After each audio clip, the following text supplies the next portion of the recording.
Ini kalau saya boleh bercerita ya, ini karena dari informasi A1 ini. A1. Di kalangan masyarakat Madura sendiri, bahkan kiai sendiri yang cerita ke saya. Jadi ini bisa dipertanggungjawabkan. Bisa dipertanggungjawabkan. Kalau saya disuruh mana orangnya saya tunjukkan, tapi bukan di forum ini. Siap. Nah, kaum muslimin, ini adalah momen Profesor Dr. Manahem Ali yang akan membongkar cerita kebusukan para habaib Ba'alawi ya. Dan ini beritanya A1 kaum muslimin. Beliau siap menunjukkan siapa orangnya. Bahkan yang bercerita ini adalah kiai dari Madura kaum muslimin, menceritakan tentang kebusukan para habaib Ba'alawi ya. Kita lanjut videonya. Nah, Tafadhol. Di Madura itu sudah biasa. Maksudnya biasa dalam hal apa ini? Begini, Madura itu memiliki karakter yang menjunjung tinggi marwah. Bila ada istrinya diganggu oleh orang lain, maka sang suami itu rela untuk mati, yang disebut dengan carok gitu Carok. kan. Iya. Ya, Ya, saya saya kira Madura ini. Mas Pros kan orang Madura. Doktrinnya Itu harga diri kan? Harga diri. Jangankan diambil, diganggu saja, itu sampai lebih baik Nyawa. putih tulang, ya kan? Benar.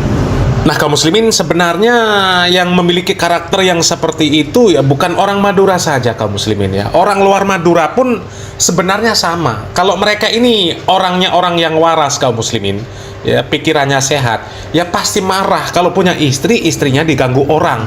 Pasti marah kaum muslimin.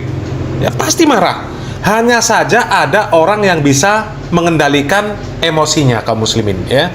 Ada orang yang bisa mengendalikan emosinya, kemudian ada juga orang yang tahu hukum dan orang yang tidak tahu hukum ya. Mungkin orang yang tidak tahu hukum ya akan emosi dan kemudian melakukan hal-hal ya di luar hukum, ya melanggar hukum. Sementara negara kita negara hukum kaum muslimin ya, ada proses hukum yang harus ditaati. Ada undang-undang ya, ada undang-undang yang harus ditaati, ada aturan hukum yang harus ditaati. Mungkin kalau nggak ada aturan hukum ya sudah banyak terjadi kasus-kasus yang sampai ya melanggar hukum seperti itu kaum muslimin, rela mati kaum muslimin ya. Mati saya apa mati yang mengganggu istri saya, kan seperti itu. Ya. Tapi itu bukan orang Madura saja kaum muslimin. Orang luar Madura ya sebenarnya memiliki karakter yang sama. Ya pasti marah, pasti murka. Ya hanya saja ya itu tadi ya, ada yang tahu hukum dan tidak tahu hukum, ada yang bisa mengontrol emosi dan tidak bisa mengontrol emosi ya. Tapi di luar sana juga ada kaum muslimin ya, laki-laki yang nggak punya harga diri, laki-laki yang nggak punya malu, laki-laki yang mereka ini ya akal pikirannya nggak sehat kaum muslimin. Ya punya istri, istrinya disuruh kerja di luar negeri. Ya, yang laki-laki ya, suaminya ya, bersantai-santai saja di rumahnya, ngurus anak, ngurus rumah ya. Padahal yang berkewajiban mencari nafkah itu suami. Ya malah istrinya disuruh kerja di luar negeri. Kadang juga istrinya itu sampai banyak kaum muslimin kasus istrinya nggak mau pulang. Ya istrinya menyurati suaminya, suaminya disuruh menikah lagi. Ya silakan kalau menikah lagi, saya nggak akan pulang. Ya ini kan laki-laki nggak punya harga diri ya, nggak normal ini kaum muslimin. Coba kita lanjut videonya kaum muslimin. Artinya rela mati dengan carok itu. Tapi karena ada seseorang misalnya mengaku Habib dan memang wajahnya itu wajah Arab mengaku Habib. Dia mengaku ya. Ada suami istri misalnya. Suami istri nih. Kemudian si Habib ini misalnya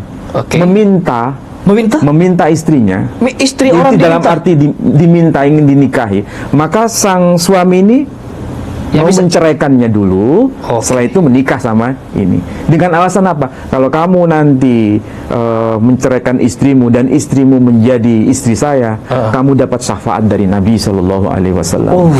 Dan istrimu akan melahirkan benihnya Nabi Shallallahu Alaihi Wasallam. Dan orang tuanya semua akan mendapat syafaat dari Nabi Shallallahu Alaihi Wasallam. Itu rela dia menceraikan istrinya. Rela. Ini bukan satu kasus, dua kasus, banyak kasus. Astagfirullahaladzim. Sampai seperti itu. Saking kuatnya doktrin ya Ustaz. Dan kalau misalnya itu terjadi, nggak ada beban itu mau carok atau tidak, nggak ada beban. Gak ada beban. Karena apa?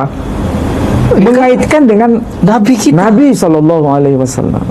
Dan yang lebih membuat kita miris hati, betul. ternyata perempuan-perempuan yang diminta itu cantik-cantik. Iya, kalau gak cantik gak mau mereka. Itu problemnya. Iya. Jadi masalahnya ini masalah sosial juga.